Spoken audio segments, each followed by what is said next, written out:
आज हम देखेंगे कि कुंडलिनी जागरण के दौरान लोगों को इतनी समस्याएं क्यों आती है, क्योंकि बहुत से लोगों के प्रश्न आते रहते हैं। ये नहीं हो रहा है, नींद नहीं आ रही है, सिर दुख रहा है, ये हो गया है, काला जादू कर दिया है, भूत प्रेत दिखते हैं, फलाना ढिंगाना। तो इस तरह से बहुत सारी समस्याएं। तो हम जानने की कोशिश करेंगे कि इन सब का कारण क्या है, क्यों आखिर लोगों को इतनी ज्यादा समस्याएं इसके दौरान आती है, क्या लोग गलती कर देते हैं।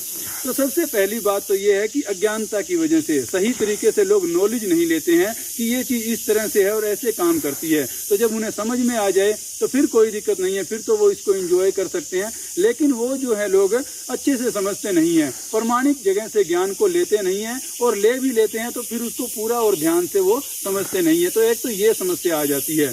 दूसरी फिर ये है कि वो ऊटपटांग जगहों से और कहीं से भी ऐसी कोई भी बातें सुन लेते हैं, फिर उन पर वो एक्शन ले लेते हैं। और मन तो ऐसा ही है, किसी की भी बात सुने वही अच्छी लगती है, और फिर उसकी वजह से सारा वो मतलब कोई ऊटपटांग, कोई प्राणायाम करने लग गए, कोई ध्यान करने लग गए, और कुछ भी ऐसा कर लेते हैं। तो उसकी वजह से वो अपने लिए समस्याओं को पैदा कर लेते हैं। तीसरा फिर इसके अंदर ये है कि लोग अपनी छोटी छोटी बातों से भी ऊपर नहीं उठ पाते हैं। जैसे कि मुझे नींद नहीं आ रही है, रात को मुझे लेट नींद आती है, तो ये तो कोई बहुत बड़ी बात नहीं है, लेट नींद आती है। तो फिर खाने पीने को लेकर और मतलब बहुत सी बातों पर उनको ऐसा लगता रहता है कुछ छोटी छोटी चीज़ों में कि इसमें क्या करेगी कुंडलिनी, क्या करेगी ये और वो। तो ये आपके आम जीवन तो आप जैसा जी रहे हैं वैसा ही है। ये एक आध्यात्मिक विषय और बहुत बड़ी बात है। और फिर इसमें ऐसा है अगला पॉइंट कि लोग विषय की गंभीरता को नहीं समझ पाते हैं। उन्हें लगता है कि कोई खेल चल रहा है, कोई मजाक चल रहा है, मैं ये हो जाएगा, मुझे ये शक्तियां मिल जाएंगी, और वो इच्छा ही शुरुआत में गलत कर लेते हैं, अनुमान ही गलत लगा लेते हैं कि इससे मुझे ये मिलेगा।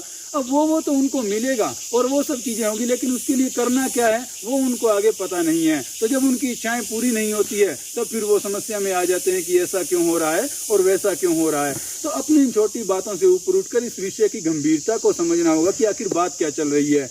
तो यहाँ पर मुद्दा क्या है कि कुंडलिनी जब संपूर्ण रूप से जाग जाए तो आपके समस्त कर्म, संस्कार और जितने भी आपके अंदर इंफॉर्मेशन है सब बाहर आ जाएगी। और उसके बाहर आने से फिर इस ब्रह्मांड के अंदर ज्ञान है, या ये संपूर्ण ब्रह्मांड कैसे बना और क्या क्या हुआ है, वो सारा ज्ञान आपके पास आ जाएगा। तो यह कोई छोटी बात नहीं है, इससे आप संपूर्ण सत्य को जान जाओगे। तो उसके लिए आपको अपने मस्तिष्क को बहुत ज्यादा विकसित करना पड़ेगा, तभी आप इस संपूर्ण इतने बड़े फैले हुए ब्रह्मांड को, उस विराट परमात्मा को जान तभी पाओगे जब आपका मस्तिष्क उस तरह से विकसित होगा। लेकिन अब आपके मस्तिष्क के अंदर तो ये है कि नींद नहीं आ रही है, या फिर मैं ज्यादा खाना खा रहा हूँ उसको कैसे करूं, या फिर मेरी गर्लफ्रेंड रूस कर भाग गई है।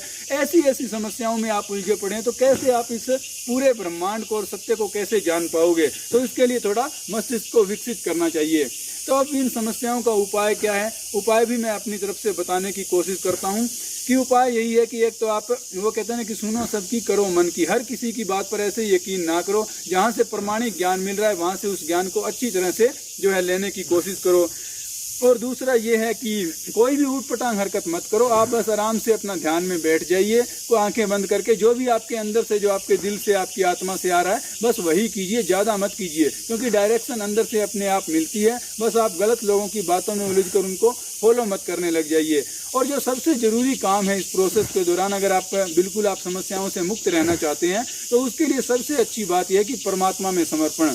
लोग परमात्मा की तो बात ही नहीं करते, उन्हें चाहिए शक्तियाँ, सिद्धियाँ और ये हो जाए और वो हो जाए। तो परमात्मा की बात बहुत ही जरूरी है। तो कोई भी काम करो, कुछ भी करो, उठो, खाओ, नहाओ, धो, तो परमात्मा में समर्पण की ये जीवन दिया है और मैं इस जिंदगी को देख रहा हूँ, इस सारी दुनिया को देख रहा हूँ, उसके लिए उनका धन्यवाद और आगे उनसे सुख शांति के लिए प्रार्थना करना और अपना मतलब समस्त समर्पण परमात्मा में देना, अपने आप को छोटा और परमात्मा को बड़ा समझना। तो इससे आप अपनी समस्याओं से बच सकते हैं और ये आपकी यात्रा है यह एक अच्छी यात्रा हो सकती है। तो आज के लिए फिर इतना ही।